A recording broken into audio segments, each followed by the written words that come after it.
do século XXI, no berçário da esperança, grita o céu ao mundo, avança, pede a vida renascer. O homem antigo ouvinte recolhera do milênio a safra de nobres gênios, Dumont, Edison, Pasteur. Repousaram no Oriente a espada altiva de Togo, havia cessado o fogo aos ímpetos do Japão. Rebrilha a paz nascente com as lâminas de Atalaia, e os povos juntos em Haia procuram renovação. No entanto, eis de novo a luta, no assalto de Sarajevo, retorna ao mundo medieval, é o ódio empestando o ar.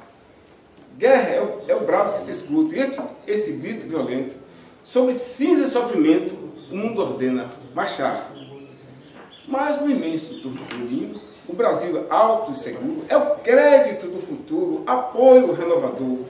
Ele, a nação, é o caminho que sustenta o bem por regra, e o povo unido se integra na segurança do amor.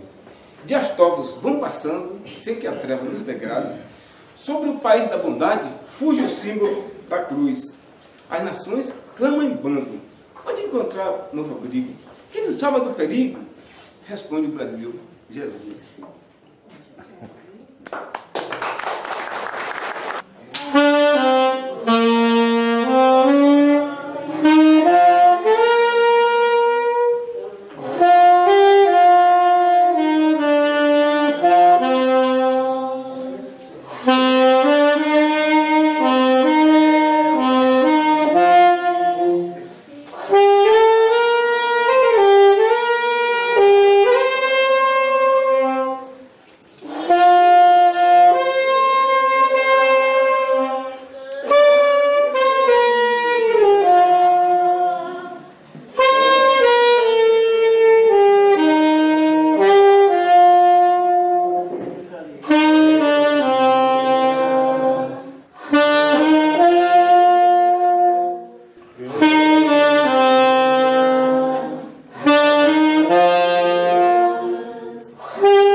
Com muita satisfação, muita alegria, que nós estamos aqui pela segunda vez, né? Agradecemos o convite desta casa e em especial a Sueli, né, por esse convite.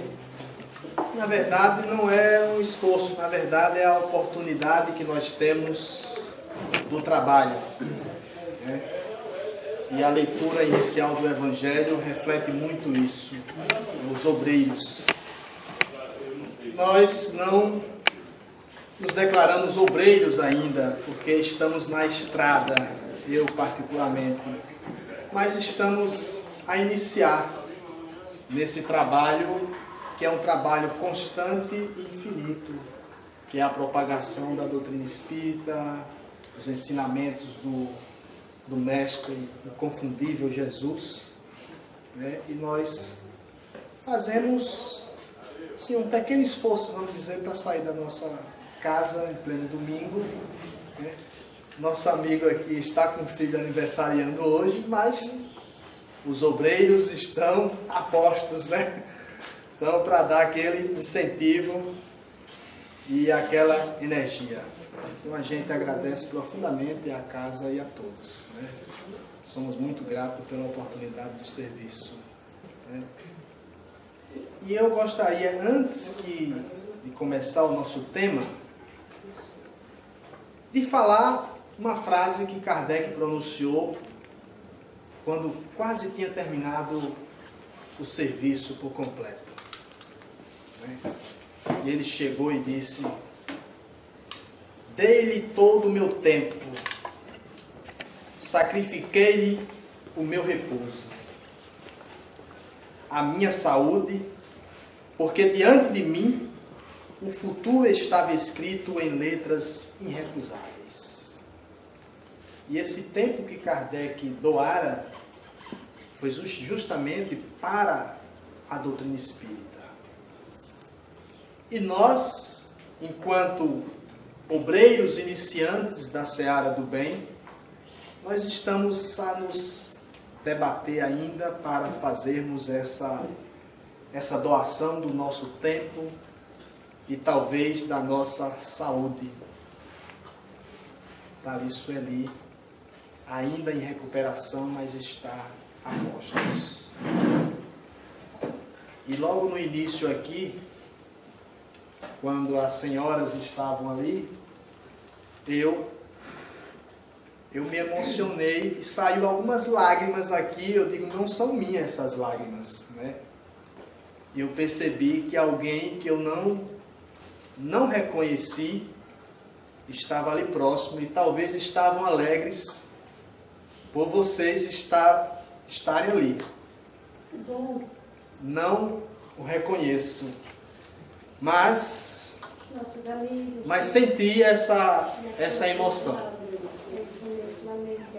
Senti essa emoção, sinal que o trabalho está sendo feito, sinal que os obreiros estão a postos e todo mundo está arregaçando as mangas, mas sempre é bom lembrar que sempre dá para doar mais. Sempre dá para arregaçar as mangas, abraçar a charrua e seguir em frente, arando a nossa terra, muitas vezes dura, rochosa, mas o importante é que no final desse trabalho, tudo vai dar certo. Imortalidade, o triunfo do Espírito. Quando eu propus esse tema para Sueli, não sei se por inspiração, não sei se por escolha imediata ali naquele momento, né? Fui lá nas palestras que eu já tinha realizado em algumas cidades e me deparei com esta. Digo, acho que eu vou fazer esta, né? E me preparei para fazer esta palestra. E eu espero que todos nós saiamos daqui, primeiramente eu, porque quando nós falamos aqui, falamos primeiramente para nós, né? Para nós que estamos aqui na frente, porque nós somos os mais que precisamos ouvir e internalizar essas palavras, os ensinamentos que aqui são colocados. Antes da doutrina espírita, nós não tínhamos uma dimensão exata sobre esta imortalidade. Mas alguém poderia falar, mas Buda trouxe algo sobre a imortalidade. Lao Tse trouxe sobre a imortalidade. Confúcio trouxe algo sobre a imortalidade. Mas ninguém trouxe a imortalidade da forma que esse grande trabalhador trouxe. Ele, como se auto-intitulava, eu sou somente um instrumento. Kardec. Eu sou o instrumento que estou nesse momento utilizando do conhecimento dos Espíritos. Dos ensinamentos que eles estão trazendo para testificar esta nova revelação. Porque nós vivenciamos 3 revelações. A primeira com Moisés, a segunda com o próprio Cristo, trazendo a ideia imortalizada do amor, um amor que nenhuma outra criatura no mundo foi capaz de demonstrar. Talvez outras pessoas tenham falado de amor, mas ninguém falou de amor ou do amor como ele houvera falado, da forma que ele trouxe o amor. E naquela frase que Jesus diz, para amar, nós temos que amar os nossos inimigos. Para que nós realmente, verdadeiramente, amemos os nossos semelhantes, nós temos que ser capazes de amar aqueles que pisaram nas nossas feridas, aqueles que jogaram pedras nas nossas faces. Então, com essa ideia, Jesus causou muito rebuliço. Jesus causou uma revolução de fato, mas uma revolução moral. Porque ele vinha contestar os ensinamentos morais que existiam naquela época. Jesus vinha trazer e trouxe a imortalidade do Espírito. Mas ele nos prometeu um novo Consolador. Ele disse: eu não posso falar tudo o que tenho para falar, mas enviarei um novo Consolador. E esse Consolador ficará eternamente convosco. E esse Consolador nós conhecemos, nós vivenciamos ele neste momento, que é a doutrina espírita. E Jesus foi tão magistral que não colocou a doutrina espírita na mão de uma única pessoa. Nós temos Kardec como a referência maior dentro da doutrina espírita. Mas nós também temos conhecimento que a doutrina espírita foi trazida por N espíritos, espíritos que foram convocados pelo próprio Cristo para trabalhar as bases filosóficas, científicas e religiosas da doutrina espírita. Espíritos como Sócrates, Platão, Paulo, o apóstolo, Pedro, João, Joana. Então foram espíritos que foram convocados pelo próprio Cristo e o Kardec para testificar e para trazer os ensinamentos que hoje nós estamos bebendo deles. Ensinamentos confortadores. Basta olharmos o trabalho de Francisco Cândido Xavier e observamos quantas almas encarnadas e desencarnadas esse homem pôde consolar, trazendo a mensagem imortal de que nós não morremos. Nós simplesmente passamos de uma etapa para outra. Nós estamos em uma experiência carnal. Vivendo esse momento que às vezes pode ser passageiro, ou às vezes pode ser demorado, como o nosso irmão, né? Benigno, né? Você é benigno. Pode ser demorado, nosso irmão. Dure mais. Ou talvez não temos nem a oportunidade de viver segundos, como é o caso dos espíritos que nascem e já desencarnam. Mas o que vai valer a pena de tudo isso, do tempo que nós demoramos aqui, é quanto nós produzimos. Quanto nós fomos capazes de enxugar lágrimas. Se nós abraçamos as oportunidades que tivemos para fazer o bem. Se realmente nós fizermos isso, nós chegaremos lá do outro lado bem também. E cada dia que passa, quando o Sueli pediu para o seu currículo, Ailton, eu coloquei o meu currículo e coloquei como estudante da doutrina espírita. Porque eu ainda não sou estudioso da doutrina espírita. Estou estudando a doutrina espírita, sou um estudante da doutrina espírita. E eu me perguntava comigo, será que o esforço que nós estamos fazendo, será que já chegou no limite? Como Kardec? Será que nós fomos capazes de nos doar inteiramente à prática do bem, do amor e da caridade? Ou será que ainda nós estamos presos ao nosso orgulho, às nossas vaidades, ao nosso egoísmo? São reflexões que o homem e o espírito imortal devem se fazer. Porque hoje nós estamos aqui, mas amanhã nós poderemos estar do outro lado e seremos reclamados. Seremos reclamados por aquilo que nós fizemos ou deixamos de fazer. Aí muita gente diz, mas é muito difícil amar o meu inimigo. Como pode eu amar aquele que pisou no meu pé? Digo, mas essa é a proposta.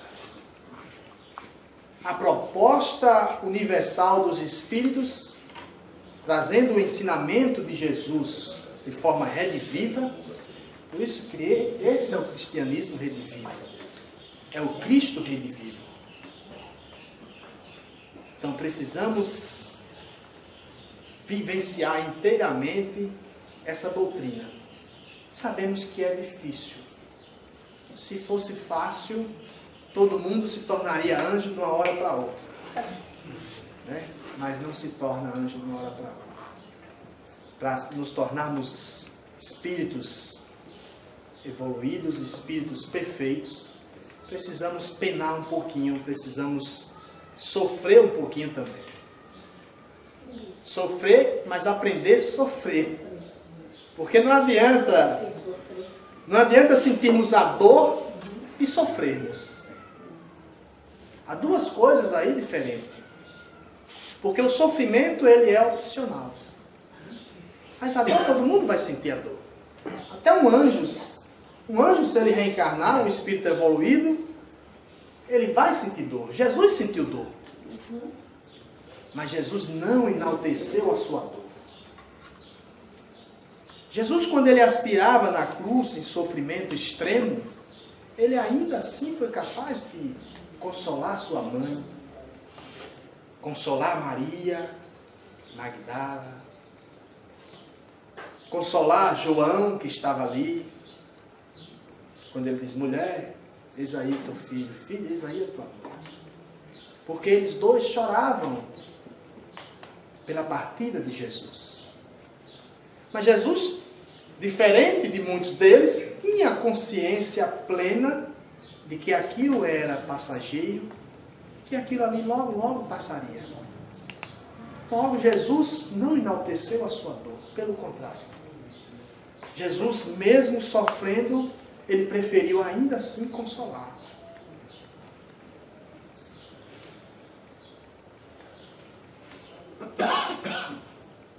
Existe uma fórmula para a imortalidade? Claro que não. Existe uma fórmula. A imortalidade já existe.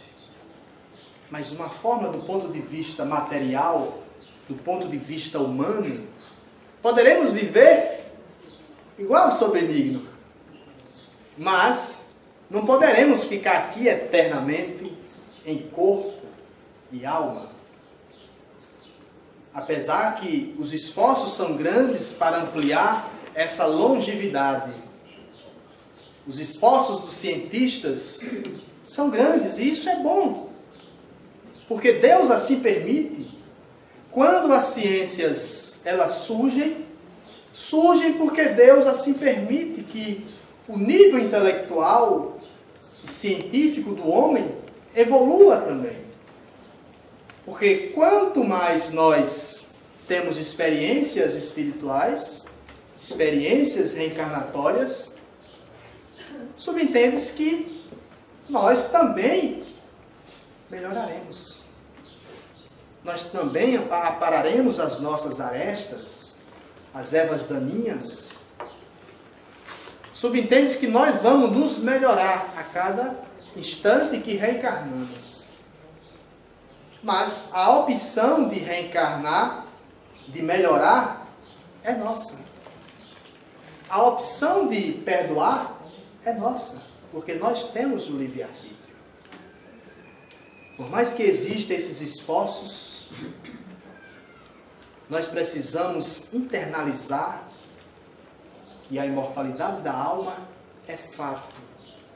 Os Espíritos estão aí para nos dizer a todo momento. A todo momento os Espíritos estão aí presentes. E ainda não tem muito tempo, nós participamos da mediúnica e nos aparece um espírito. E esse espírito chegou meio que choroso, meio que triste. cabisbaixo, porque tinha perdido a oportunidade que foi lhe dada. Porque muitos de nós são assim.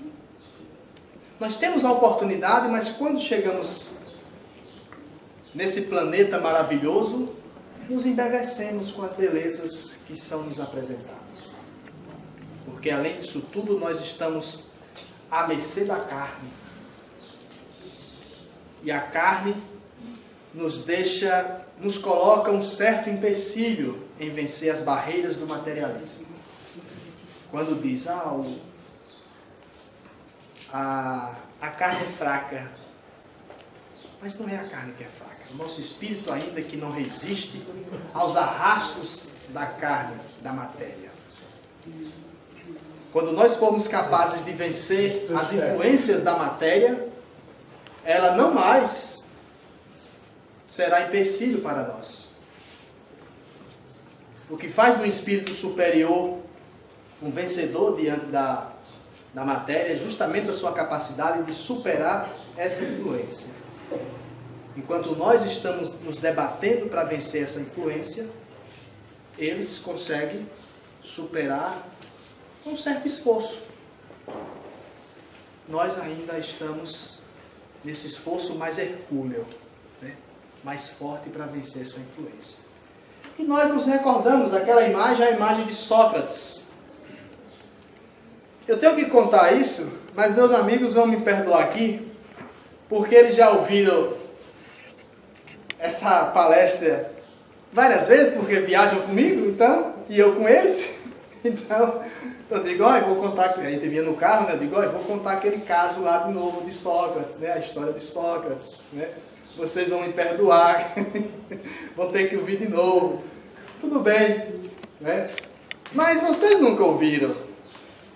Não eu contando, né? Pode ter ouvido outra pessoa contar, mas eu quero contar porque eu acho interessante. Sócrates nasceu 460 anos antes de Cristo. Antes, portanto, aproximadamente 2.460 anos atrás. Muito tempo. E esse homem trazia um padrão de moral ilibada. Esse homem trazia um padrão de justiça que naquelas cercanias da Grécia, da Roma, ninguém ouvia falar que um homem seria capaz de executar tamanha proeza no campo da moral e da justiça. Sócrates foi acusado de corromper a juventude. O corromper a juventude, para os padrões daquela época, era como se fosse hoje nós chegarmos em praça pública, juntar uma certa quantidade de jovens e começar a esclarecer esses jovens sobre a política. E Sócrates foi acusado por corromper a juventude.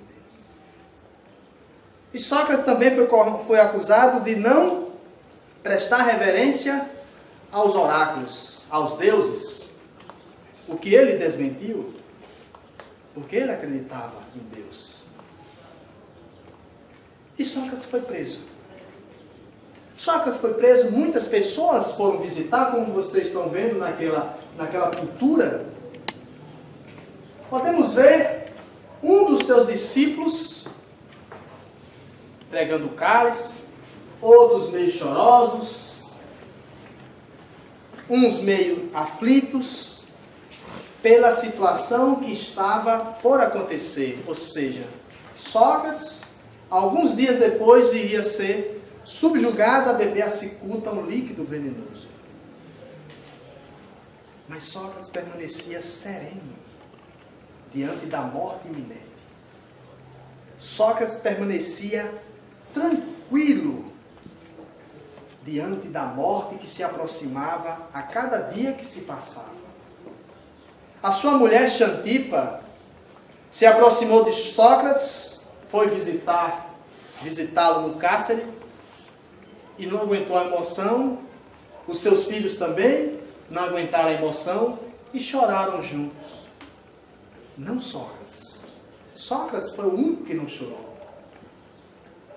Sócrates era o único ali que tinha certeza da imortalidade da alma, de que nós estamos vivendo uma experiência na carne.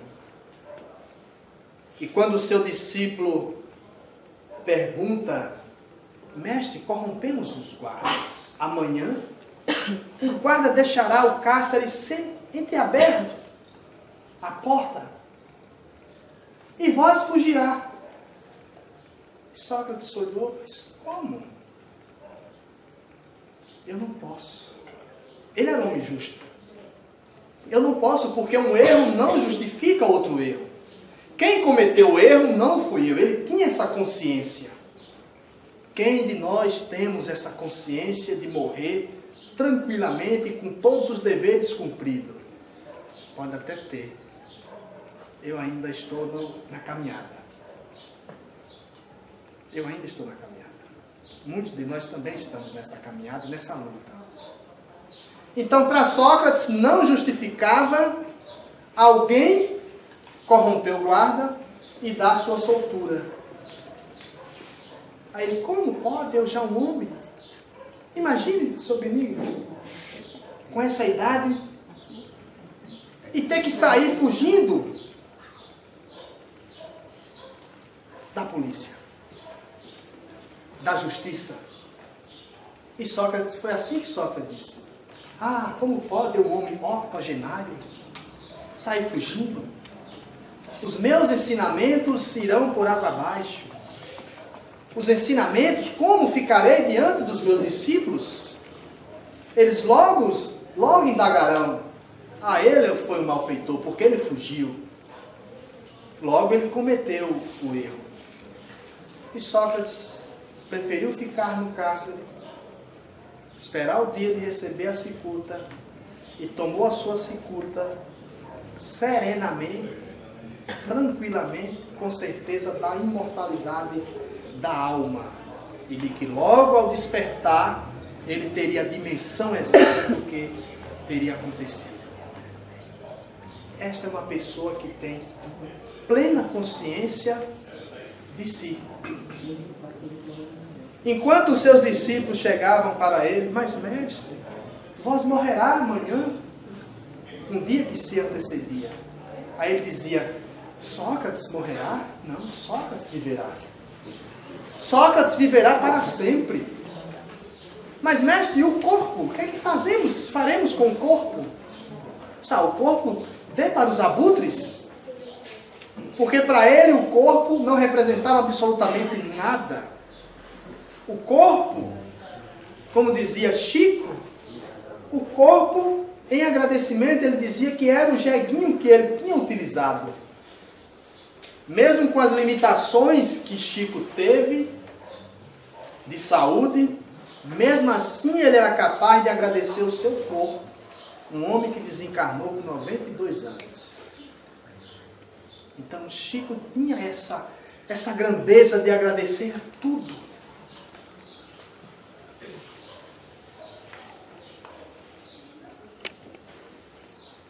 Imortalidade é um princípio da doutrina espírita.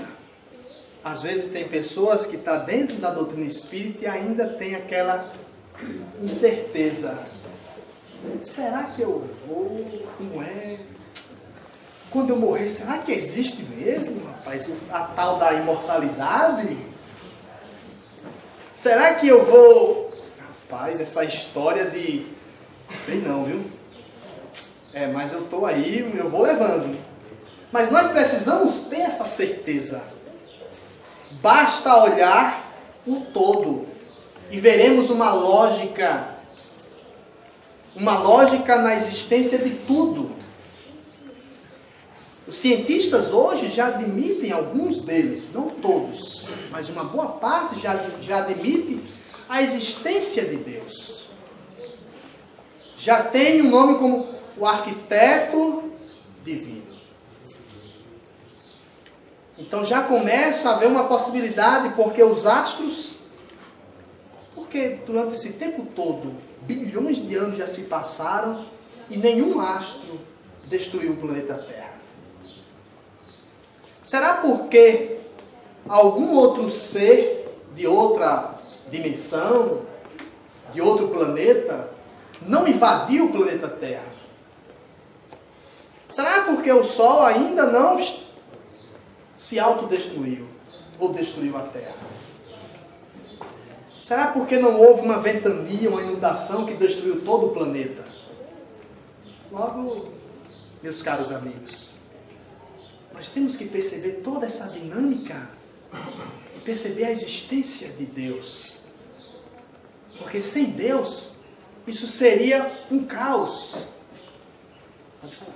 Mas se a natureza é viva, nós estamos no contexto dessa natureza, dessa imortalidade de renovação constante. Perfeitamente. Perfeitamente. Existe essa energia, que é a energia do cosmos, essa energia que está presente em todos nós. Presente na natureza, presente nas coisas, presente nas pessoas, em tudo. Em tudo nós podemos ver a presença de Deus. Basta olhar para uma simples árvore e nós veremos que aquilo é até a resposta que está contida no Livro dos Espíritos. Aquilo que o homem não é capaz de criar, logo nós podemos dizer que é de origem divina. Cadê que o homem não consegue criar uma árvore da semente até o fim? Não consegue, uma simples árvore. Pode mudar o DNA como hoje, e é permitido isso. E é permitido isso. Mas fazer obras que são de origem divina, jamais o homem, nem o próprio Cristo consegue criar.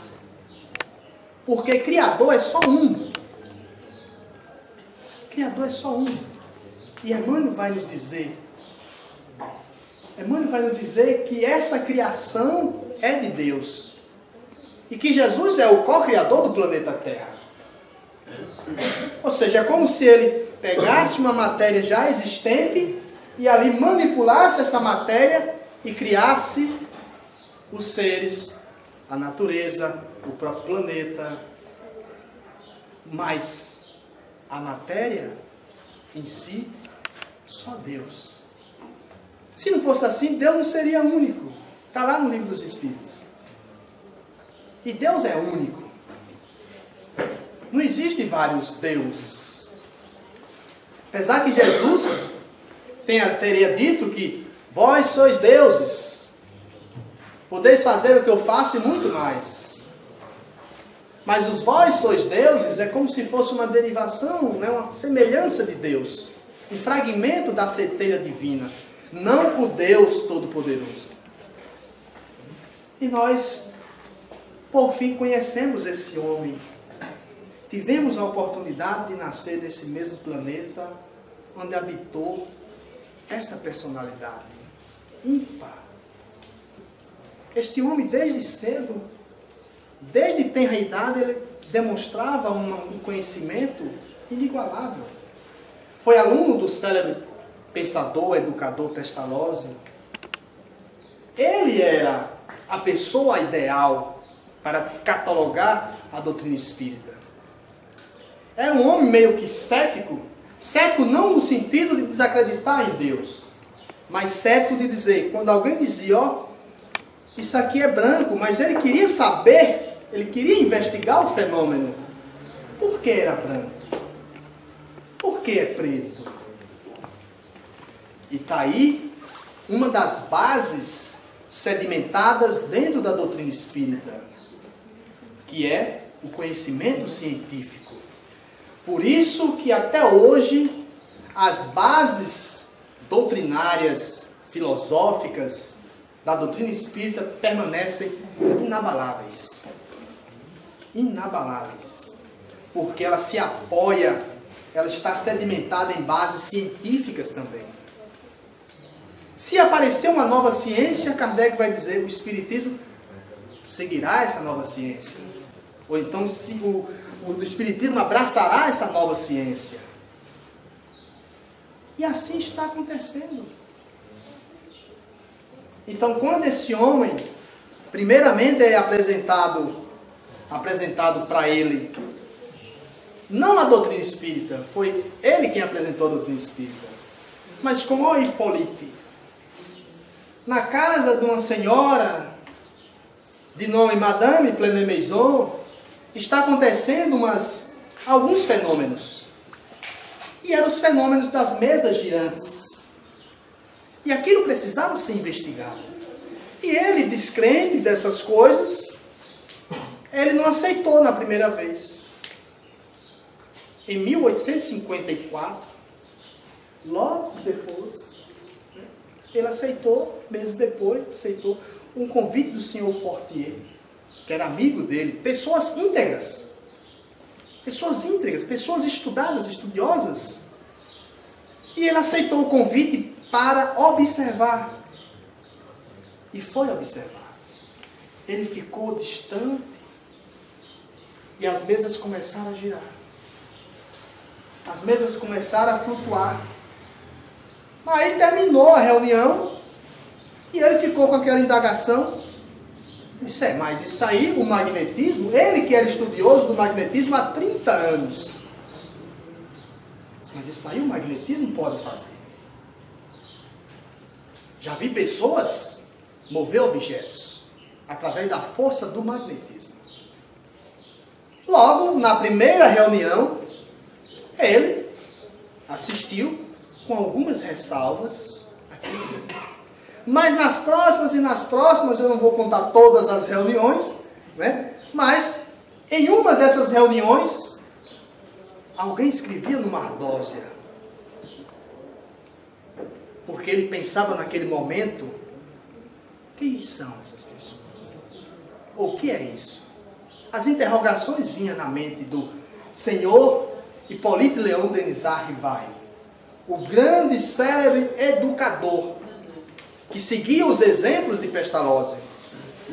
Pestalozzi é aquele que trazia no seu bojo de informações, com certeza espirituais, da sua vivência, a ideia de que a criança deve ser educada e deve ser lapidada desde tenra idade.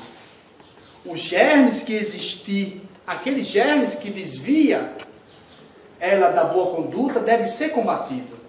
Então essa mesma premissa, essa mesma ideia, Kardec levou para diante. Porque aí até Pestalozzi, junto com Kardec, já sabia que a imortalidade da alma era uma realidade. Estava ali naquela criança, em cada uma criança.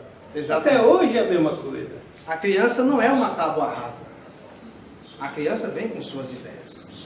Então Kardec assistiu essa nova reunião e a Colibri, que era uma caneta, começou a escrever na ardósia.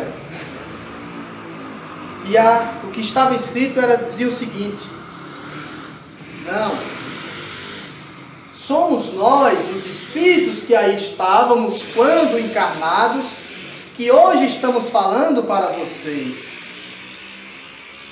E vem para ele Kardec, ou Hipólite, na época, que ele não tem o nome de Kardec, Hipólite, Rivail, você era um druida, e eu era seu amigo. O espírito se comunicou dessa forma. O meu nome era Zé Pirro, e você se chamava Kardec, que era um druida. Aí ele começa a ter uma outra visão sobre o que estava acontecendo naquele momento. Como ele era investigador, ele precisava agora investigar os fatos. Mas uma ideia estava certa. Se sai, mesmo que seja de forma banal, mas se uma inteligência se comunica, seja de qual forma for, nós precisamos dar vazão a isso e nós precisamos estudar isso. E aqui nós estamos diante de uma prova cabal da imortalidade da alma. E aí ele passa todo um processo agora de catalogar, de buscar informações para a primeira edição do Livro dos Espíritos. E a primeira edição do Livro dos Espíritos foi um sufoco.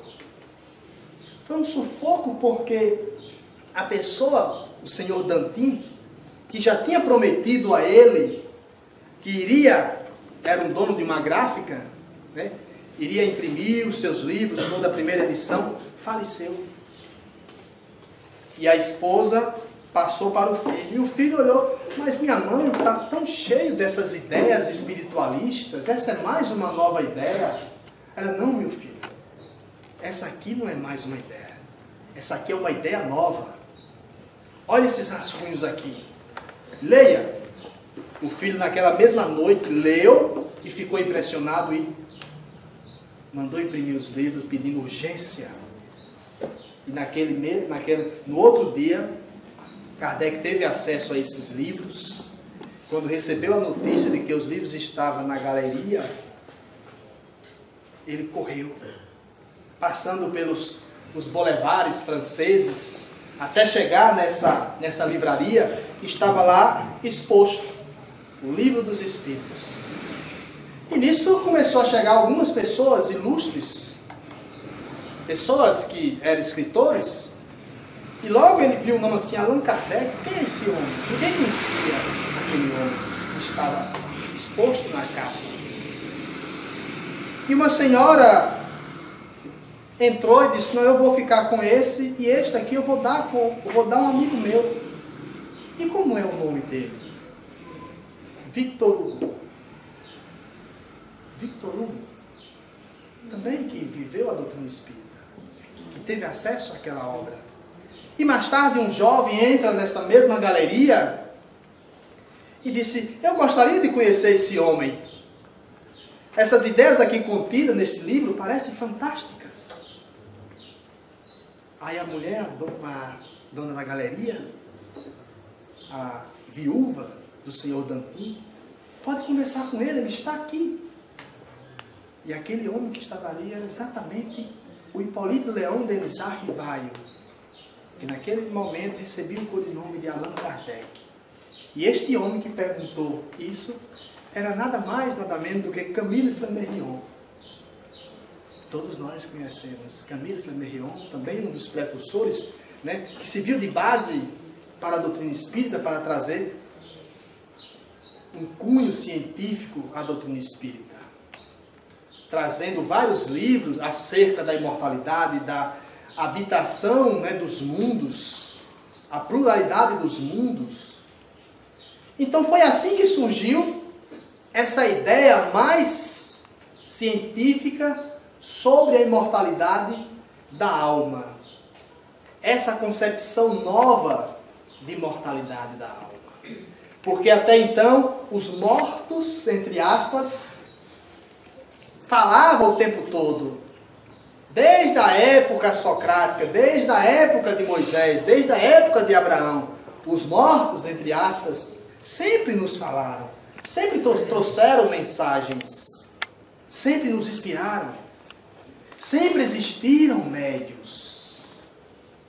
Mas nós não tínhamos uma base científica para dizer e testificar que aquilo ali eram os espíritos que habitavam a terra e que naquele momento estavam se comunicando. Morte, morte. Morte que talvez seja o segredo desta vida. Raul Seixas. E realmente a morte nos desvenda vários véus, inclusive o véu da ignorância. Porque depois que morremos, entre aspas, depois que deixamos esse plano, não existe mais empecilho. Não existe mais os véus. Não precisamos nos esconder mais. Sabe como quando uma alma, um espírito nobre nos reconhece, se nós não tivermos numa vibração baixa, pela luz que emitimos. Se não emitimos luz nenhuma, é porque precisamos melhorar muito. Mas se emitimos uma pequena luzinha, é porque estamos no caminho certo. A nossa luz já começou a brilhar. Porque lá é como se nós tivéssemos despido das nossas faces. Das nossas várias faces. Não precisamos enganar através dos nossos pensamentos. Se pensarmos errados, eles sabem. tanto os espíritos bons quanto os espíritos equivocados conhecem na hora. Porque lá, aqui também, nós somos movidos por vibrações. Se pensamos no bem, espíritos do bem vêm até nós. Se somos verdadeiramente comprometidos com o trabalho do Senhor, espíritos também comprometidos chegam até nós para nos auxiliar. Mas se estamos, ao sairmos daqui, se estamos com um olhar pervertido, com ideias pervertidas, espíritos pervertidos também nos seguem. Então está aí a beleza. Acontece que quando nós deixamos esse plano, não podemos enganar mais ninguém. Porque aqui ainda nós conseguimos disfarçar o nosso pensamento. Mas lá não. Lá eles sabem de pronto o que estamos pensando. Porque a nossa vibração, ela nos delata. Então precisamos trabalhar esta luz dentro de nós. Vós sois deuses, podeis fazer o que eu faço e muito mais. Jesus estava dizendo o que com isso? Que todos nós podemos ser um Cristo. Todos nós podemos ser um Cristo. Acontece que quando nós nos transformarmos em um Cristo, Jesus estará como um Cristo ainda maior. Jesus ainda estará numa dimensão bem maior. Mas nós podemos ser um Cristo. Porque Ele próprio disse. Se Ele disse, eu acredito. Eu prefiro acreditar em Jesus. Agora, mesmo que nós, o Evangelho de Jesus, ele é alcançado, né? A purificação é alcançada palmo a palmo. Como diz Haroldo Dutra, né? Palmo a palmo, pouco a pouco. O importante é não estagnarmos. Se estagnarmos, deixaremos aqueles que amamos avançar. Se avançarmos, chegaremos mais próximo daqueles que amamos e temos como espíritos nobres. Quem não gostaria de estar próximo de Jesus quando desencarnar? Quem não gostaria de chegar ao desencarnar e ser recebido pelo próprio Cristo? Como assim fez Maria de Magdala. Depois de tantas dores e de tantos sofrimentos causados, de tantas angústias provocadas, e mesmo assim, renunciou tudo, ainda moça, porque acreditou nos ensinamentos e no Evangelho de Jesus. E a partir daquele momento que conheceu Jesus, provocou nela uma mudança intensa, ao ponto dela doar tudo o que tinha. Foi abandonada pelos próprios discípulos. E mesmo assim continuou amando. Continuou cuidando dos leprosos. Quando ficou só, os leprosos foram até ela. E ela segue os leprosos. E quando desencarna, ela vê uma luzinha lá na praia, no lago de Genezaré. E aquela luz vai se firmando, vai tomando forma. É aquela meio assim, ela já começa a sentir uma leveza na praia, já começa a flutuar. E aquela luz se aproxima e toma uma forma humana. Era Jesus com os cabelos até os ombros, mais brilhante do que nunca. Jesus que vinha dizer a Maria: Maria, cumpriste a tua missão. Sofreu bem, Maria. Agora vem para o regaço do meu Pai, que te espera aqui nos céus. Ah, mas eu sou um coitado, não consigo não. Aí. Basta nós renunciarmos. Estamos preparados para renunciar? Não. Ainda não, né? A doutrina espírita entra no cenário do mundo precisamente quando a investigação científica arreda para longe todos os resíduos da superstição humana. André Luiz. Tudo aquilo que as pessoas tinham como superstição, deixa de ser superstição, passa a ser uma realidade. Aquilo que as pessoas entendiam como fenômenos, por exemplo, a multiplicação dos pães, dos peixes, materialização da água em vinho, tudo isso passa a ser entendido pela doutrina espírita, dizer, olha, você pode fazer isso. Você pode fazer isso. Basta se elevar. E nos elevando, teremos o domínio dessas propriedades. Não só dessas propriedades, como também das propriedades morais inerentes ao espírito. Eu me lembro de uma passagem quando Tiago, e eu contava isso no estudo, a senhora me perdoar aqui que eu vou contar de novo. E Tiago, Jesus tinha acabado de pregar, fazer as suas pregações, tinha curado, né, cegos, surdos. E Jesus foi para outra cidade e deixou alguns discípulos em Cafarnaum.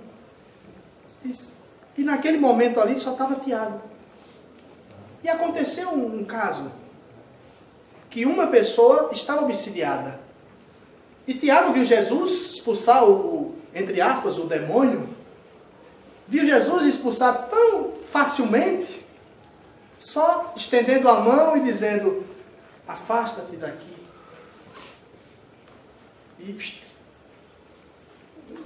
E Tiago quis fazer, achando que era uma fórmula. E Tiago estendeu a mão, e o demônio lá, e Tiago estendeu a mão, as duas mãos, e Tiago pronunciou palavras belas, bonitas, e Tiago orou, e Tiago se ajoelhou, e o demônio lá. Tiago saiu cabisbaixo, saiu triste, e com raiva de Jesus ainda. Com raiva de Jesus. Mas como é que pode o mestre deixar eu passar uma vergonha dessa? Por que ele não me ensinou essa fórmula? Aí chegou no finalzinho da tarde. Aí, mestre, aconteceu isso, mestre. Por que não me ensinou a fórmula, mestre? Aí Jesus disse, Tiago, não existe fórmula. É como eu disse, o Evangelho, ele é palmo a palmo. Não existe uma forma. Existe a autoridade moral, Tiago. São conquistas, Tiago. São conquistas que um dia você compreenderá.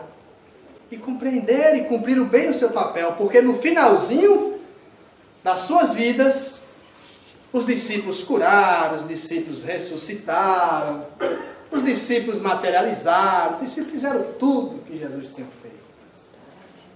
Porque se entregaram, renunciaram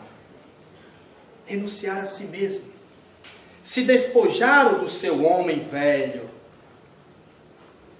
Se despojaram das suas amarras, das suas aflições, daquilo que prendia no plano terreno.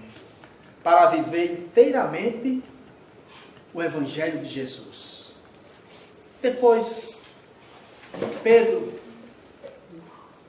se redime com Jesus, após negá-lo 3 vezes, naquele momento de sofrimento extremo, Pedro aceita de forma tranquila a sua prisão e a sua morte, dizendo que não era digno de morrer de cabeça para cima, como Jesus havia sido crucificado. E Pedro é crucificado de cabeça para baixo. E morre tranquilo. O que é a alma? Está lá no livro dos Espíritos. O que era a alma antes de unir-se ao corpo? São essas perguntas que a doutrina espírita vem trazer para nós, e antes nós não tínhamos essas respostas. E a gente vai ver lá, o que é a alma? A alma é o espírito desencarnado. Né? O que era a alma antes de unir-se ao corpo? Aliás, o espírito desencarnado. E o que era a alma? A alma, o espírito quando está encarnado. Então há uma diferença. Nós, quando deixamos as vestes físicas, nós nos tornamos um espírito sem as limitações da matéria. Quando nós temos a incumbência de voltar ao planeta, nós estamos tendo a oportunidade de avançarmos. E só podemos avançar moralmente quando nós mergulhamos. Ah, mas nós avançamos no mundo espiritual? Claro, avançamos também. Só que é mais devagar. Porque até então a gente pensava que não avançar, mas tem tudo lá. Se tem escola. Se tem escolas, nós aprendemos. Se tem faculdades, nós aprendemos. Se nós participamos de trabalhos, nós nos tornamos pessoas melhores, espíritos melhores. Só que tem um porém. Nós precisamos voltar para testar. Para testar a influência da matéria. Porque Kardec nos afirma: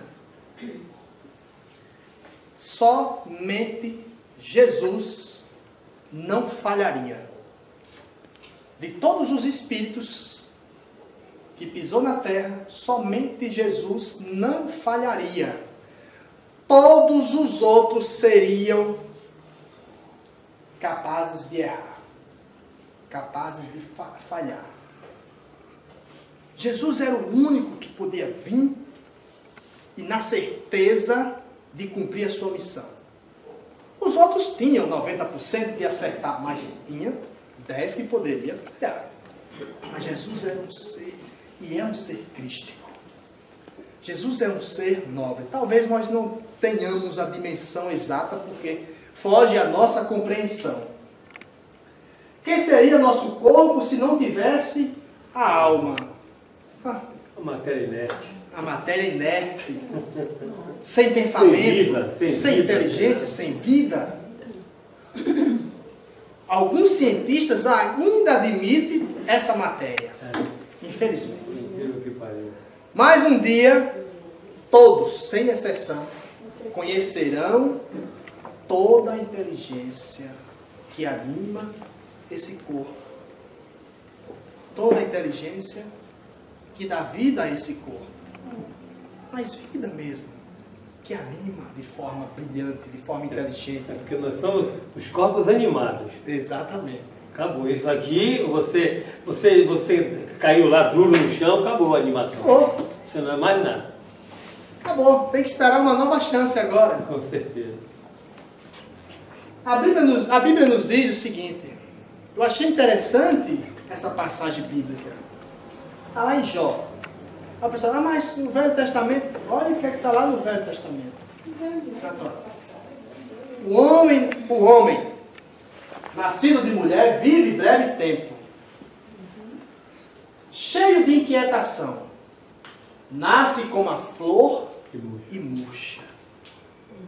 Nasce como um fetozinho, um bebezinho, todo bonitinho, né?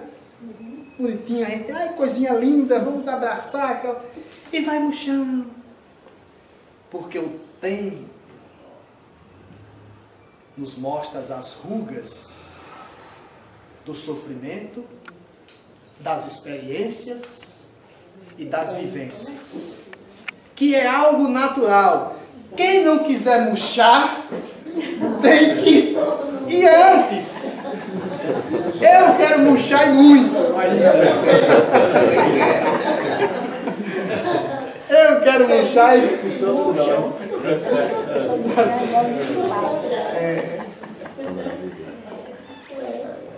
5 minutos para encerrar. Tá bem. Viu? 5 minutos. Já terminamos ali já. O Espiritismo levanta o véu. Né? O véu da ignorância. Então toda essa obra trazida por Kardec, ela é magistral, fantástica. Eu gostaria de terminar com uma passagem de Kardec. Não, vou baixar. de uma passagem de Kardec, quando ele estava catalogando a última edição, ou a primeira edição do Livro dos Espíritos. Ele levava todo o trabalho para casa, e nisso ele começou, mais aproximadamente umas 10 horas da noite, na velha Paris, quando a Paris daquela época estava sob a construção e sob o regime napoleônico, e muito barulho, né, de máquinas trabalhando, e isso Kardec começava a escrever, transcrever as frases, pegar, comparar, tal, porque o método de Kardec foi um método investigativo, um método científico. Não foi um espírito somente que disse, olha, quem é Deus? Ah, Deus é um espírito superior. Deus é um espírito nobre. Deus é o Criador. Com certeza teve várias respostas, mas as respostas mais sensatas e mais completas, ele disse, essas aqui servem. Como ele tinha um poder de síntese muito grande, ele que foi o responsável, indicado pelo próprio Cristo. És tu, Rivail, que vai. E ele fazia essa catalogação, essa síntese, e deu a resposta sobre o que era Deus. Causa primeira de todas as coisas. E nisso ele estava lá. Aí ele ouve. Ele, portanto, continua a escrever. Mas continua a escrever. A batidinha continuou. E continuou, e continuou, e continuou. Ele, espera aí. Começou a procurar, procurou, nada. E nisso a sua esposa, Amélie Gabrielle Boudet, também chegou, que era professora, chegou naquela hora do seu trabalho, dava aula. E o que está acontecendo, Rivail? Só ouviu uma batida aqui. Vamos procurar? E começou a procurar no sótão, começou a procurar nos quartos e tudo, tal. E não encontrou nada. Ele voltou a sentar na sua escrivania e começou a escrever de novo. E... tá de brincadeira. Voltou a escrever. Esse espírito não poderia se comunicar com ele agora. Esse espírito estava deixando o momento certo para se comunicar com ele. E ele foi com aquilo intrigado. Fechou a obra, guardou a obra e parou. No outro dia, de imediato, o espírito se comunica e um dos espíritos, ele faz uma pergunta. Ouvi algumas batidas lá na minha casa ontem. Poderias me dizer quem é? O espírito Zé Firro disse, alguém foi lhe visitar. E quem foi esse alguém? Pode perguntar a ele mesmo. Ele está aqui presente. Nisso, a psicosfera do ambiente muda. É como se um feixe de luz tomasse conta de toda a sala. Até a postura de Kardec muda. Como se fosse uma postura de maior respeito e de maior reverência. Porque intuitivamente ele sabia que estava ali presente um espírito de uma grande envergadura. E ele se dirige dessa forma. Meu espírito amigo, poderias me dizer quem tu és? E o que fostes fazer na minha casa ontem? Ele diz, o que escrevia me desagradava. Mas como? Na 21ª linha, continha um erro. Deve corrigir. Mas eu não tenho mais os originais. O espírito é duro. E diz, não importa. Ainda assim, o erro continua. Ou seja, Se vire, meu amigo. Vá atrás do erro. Você tem conhecimento para isso e potencial para isso. Mas poderia me dizer quem tu és? E ele diz, para ti, eu sou a verdade. E ele insiste como do jeito de Kardec de ser. Do jeito dele ser, investigativo. Poderia ao menos me dizer quem animastes, quem animou quando estava aqui na Terra? Curioso, Kardec. Não insista. Para ti, eu sou a verdade. E esse espírito se dispersou de Kardec e disse, eu estarei contigo 1/4 de hora, uma vez por mês. Ou seja, a cada mês ele estaria um dia, 15 minutinhos só com ele. Ele disse que auxiliaria Kardec nessa empreitada.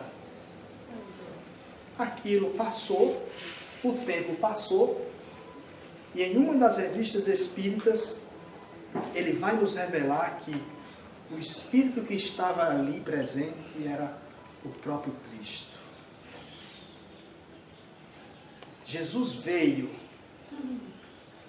em espírito dar a energia que Kardec precisava, dar a seriedade que Kardec precisava para trazer essa mensagem divina que nós conhecemos através da doutrina espírita. E dedicou 15 minutos por mês a Kardec. E todo mês, uma vez, ele vinha pontualmente, 15 minutos, esclarecer Kardec.